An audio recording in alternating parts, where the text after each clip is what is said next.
Bonjour tout le monde! Alors, ça me fait plaisir aujourd'hui de vous partager une petite capsule vidéo pour tout simplement vous aider en fait à reprendre du galon avec la météo intérieure, faire en sorte que on s'amène des petits trucs, des petites choses super faciles qui vont faire que dans la vie de tous les jours, vous allez appliquer ça et ça va faire une grande différence.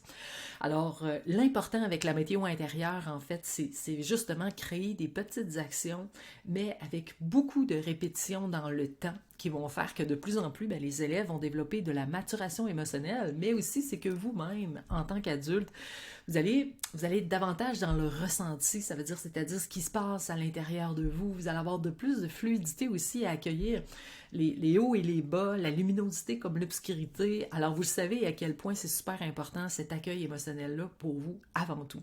Alors, aujourd'hui, je vais vous parler de la connexion avant la redirection. Alors, la redirection, on est habitué, c'est ça qu'on fait tout le temps, c'est qu'on redirige vers ce que l'enfant devrait avoir, devrait faire comme comportement, parce que c'est ça qu'on voit souvent dans nos écoles, que les élèves, bien, ils sont en alerte météorologique, puis là, on veut les rediriger, les rediriger.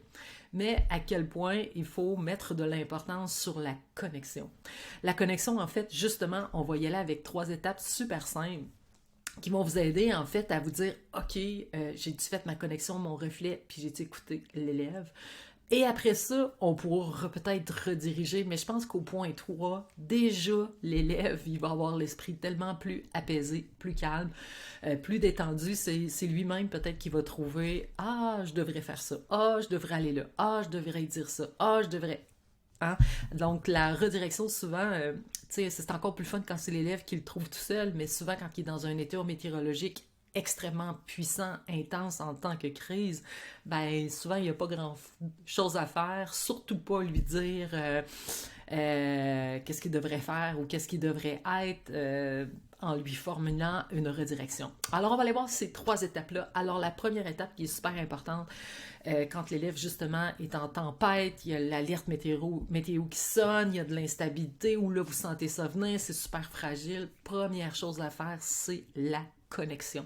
C'est-à-dire que vous allez vous connecter à l'élève et se connecter, ça veut dire laisser tout de côté. C'est ça qui est difficile, de laisser la leçon de côté, de laisser ce que vous étiez en train de faire, de juste essayer de rentrer en connexion avec la personne pour favoriser en fait l'ocytocine, qui est cette hormone en fait qui est si puissante au niveau de... C'est une hormone de la confiance, c'est au niveau de l'amour, c'est une hormone du lien qui est sécrétée en fait au niveau de notre cerveau.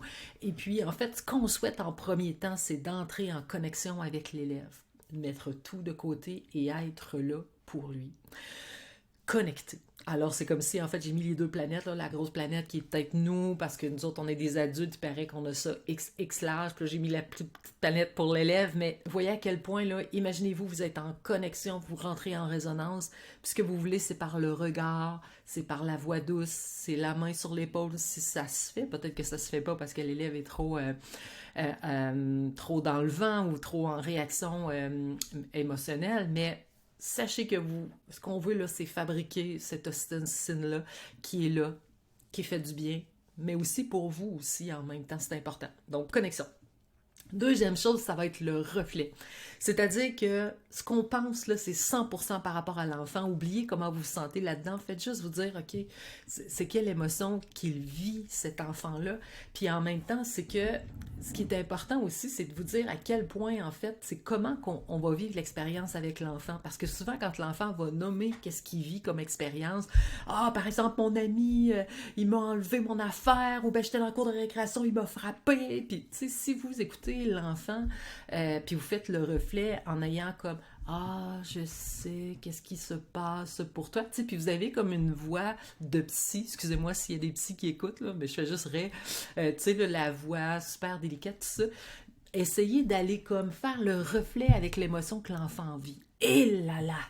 Hey, je te dis ça, là, c'est vraiment pas drôle, hein, qu'est-ce qui vient de se passer. Tu sais, c'est d'amener, en fait, la personne à pas être obligée d'en rajouter pour être compris.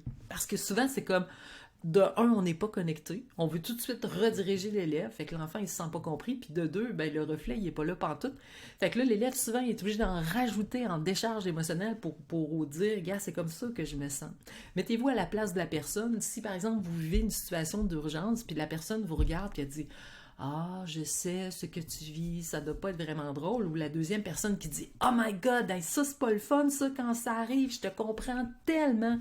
Tu te sens plus compris par la personne, un, qui te regarde, qui est comme au beau neutre, ou tu te sens compris par la deuxième qui embarque dans ton émotion, puis qui est en train de te parler. Celle-là, tu te dis, OK, elle me comprend, elle a déjà peut-être vécu ça, puis elle va m'aider.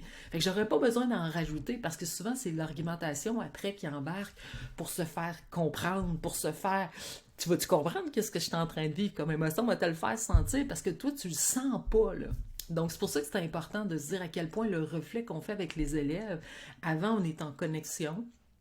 Il y a de l'ocytocine qui est sécrétée parce qu'on détend l'atmosphère, mais on laisse tout de côté, puis on est 100% disponible. Puis après ça, on fait juste comme faire le reflet, c'est-à-dire être à l'écoute de l'émotion que l'enfant a vécue. Mais vous, tu sais, là, on est là en train de vérifier qu'est-ce qui se passe, mais en même temps, on est en train de ressentir cette émotion-là. Puis l'élève, il va raconter peut-être l'histoire qu'il a vécue, mais essayez de faire un reflet de ce que l'enfant a vécu avec la même émotion qu'il est en train de ressentir au moment même.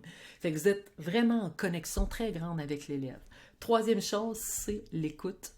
Donc, c'est-à-dire que vous écoutez ce qui est en train de se passer. Vous n'êtes pas dans un mode solution et ni redirection, vous êtes en mode écoute. Mais après qu'il y ait le reflet, là, imaginez-vous donc que la troisième étape qui est l'écoute, souvent c'est que là, l'enfant il va dire oui, c'est ça qui s'est passé. Et c'est ça la résignation à l'émotion. C'est que l'enfant il va décharger en larmes et il se résigne à ressentir l'inconfort. Et quand l'enfant là, il se résigne à ressentir, c'est qu'il est en train de laisser aller toute la charge émotionnelle qu'il y avait sur les épaules, qu'il y avait dans son cœur, qu'il y avait dans sa gorge, qu'il y avait dans ses poings, qu'il y avait dans sa mâchoire. Donc, c'est d'emmener le plus possible l'élève à se résigner aux larmes, en fait, à l'acceptation de ce qui est. Puis ça, là, c'est vraiment avec le temps qu'on va devenir vraiment par la connexion qui fait que l'enfant est 100 fois attaché. C'est-à-dire qu'il n'a plus peur de montrer comment il est, c'est-à-dire dans sa vulnérabilité, parce qu'il sait que tu es là pour lui, tu es là pour être avec cette connexion-là.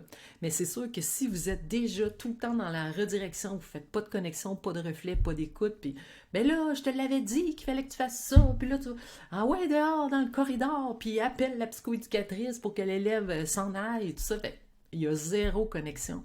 Et l'élève, là, de plus en plus, ce qui va venir, il va devenir téflon. Puis c'est pas ça qu'on souhaite, parce que tous les élèves, en fait, ont juste besoin de sentir que vous êtes là. Mais ça, être là pour quelqu'un, c'est premièrement être là pour soi. Puis ça, je le dirai jamais assez, là, à quel point c'est super important de réaliser qu'on n'est pas là pour régler le problème, mais en même temps, on est là pour créer de la connexion. Puis dites-vous bien que quand il y a de l'ocytocine, en fait, qui est fabriquée, qui est stimulée par cette glande-là dans votre cerveau, vous en fabriquez autant. Ça vous apporte un bien-être à vous. Puis le reflet, c'est juste de vous dire, oh my God, plus je vais faire du reflet avec les élèves, ça veut dire mettre l'émotion vraiment, mettre l'émotion que l'enfant vit dans la réponse que je lui dis, c'est-à-dire la compréhension que j'ai de la situation, ça va vous pratiquer vous-même aussi à être plus à l'écoute de vos émotions quand ça va arriver. Hein, parce que vous aussi, vous en vivez des fois des situations alertes météorologiques.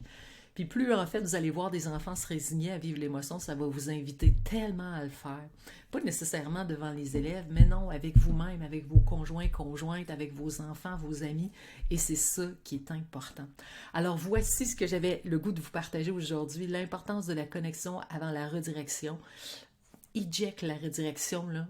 Allez-y dans la connexion, c'est tellement important. Puis vous allez voir, après ça, souvent les élèves vont se rediriger eux-mêmes vers les solutions qu'ils connaissent déjà. Pourquoi? Parce que tu leur as probablement dit des centaines et des centaines de fois.